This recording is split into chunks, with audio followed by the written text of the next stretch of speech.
কোটা সংস্কারের দাবিতে বেশ কয়েকদিন ধরে উত্তাল শিক্ষা প্রতিষ্ঠান সহ রাজপথ। আন্দোলনকে কেন্দ্র করে রাজধানী সহ দেশের বিভিন্ন জেলায় আইনশৃঙ্খলা বাহিনী ও শিক্ষার্থীদের মধ্যে চলে ব্যাপক সংঘর্ষ। এতে 201 জন নিহতের খবর প্রকাশিত হয় বিভিন্ন গণমাধ্যমে।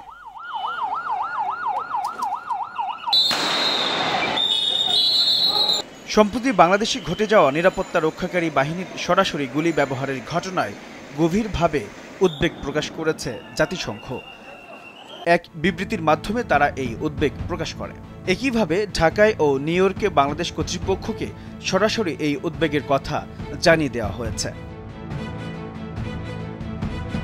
জাতিসংঘ মহাসচিবের মুখপাত্র স্টিফেন ডুজারিক বৃহস্পতিবার নিউ ইয়র্কে নিয়মিত প্রেস ব্রিফিংয়ে অংশ নিয়ে এক প্রশ্নের জবাবে তিনি বলেন, বাংলাদেশে যা ঘটছে, যে গণগ্রেফতার ও হত্যাকাণ্ড হয়েছে তা আমরা দেখেছি। সব সহিংস কর্মকাণ্ডের তদন্ত স্বচ্ছ ও বিশ্বাসযোগ্যভাবে হওয়া উচিত। এমন একটি পরিবেশ সৃষ্টি করা উচিত যা হবে সংলাপের উপযোগী। এদিকে বিক্ষোভকারীদের উপর ক্র্যাকডাউনের বিস্তারিত তথ্য জরুরি ভিত্তিতে প্রকাশ করার জন্য বাংলাদেশ সরকারের প্রতি আহ্বান জানিয়েছেন জাতিসংঘের মানবাধিকার বিষয়ক প্রধান ভলকার তুর্ক। বিবৃতিতে বলা হয়, সাংবাদিক ও গণমাধ্যম সহ সব মানুষকে মুক্তভাবে যোগাযোগের জন্য আন্তর্জাতিক আইন অনুযায়ী সরকারকে অবশ্যই অবিলম্বে পূর্ণ ইন্টারনেট সুবিধা পুনর্বহাল করতে হবে। আইন প্রয়োগকারী সংস্থাগুলোকে আন্তর্জাতিক মানবাধিকার নীতি ও মান নিশ্চিত করতে হবে বলে বিবৃতিতে উল্লেখ করা হয়।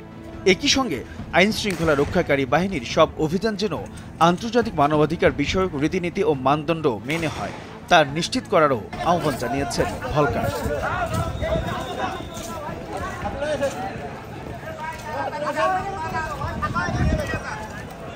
তিনি আরও বলেন, বাংলাদেশ সরকারকে জরুরি ভিত্তিতে গত এক সপ্তাহ জুড়ে চলা ঘটনার বিস্তারিত তথ্য প্রকাশ করতে হবে। বহু মানুষ এই আন্দোলনের সময় নিখোঁজ হয়েছেন। কমপক্ষে 2 জন সাংবাদিক নিহত ও বেশ কয়েকজন আহত হয়েছেন। বিরোধী দলীয় নেতাসহ বহু মানুষ আটক হয়েছেন। সরকার সমর্থকদের হামলার শিকার হয়েছেন অনেকে, কিন্তু তাদের রক্ষার জন্য কোনো ধরনের চেষ্টা করা হয়নি বলেও বলেন ভলকার। এইচ এম নাহিয়ান, ভোরের কাগজ।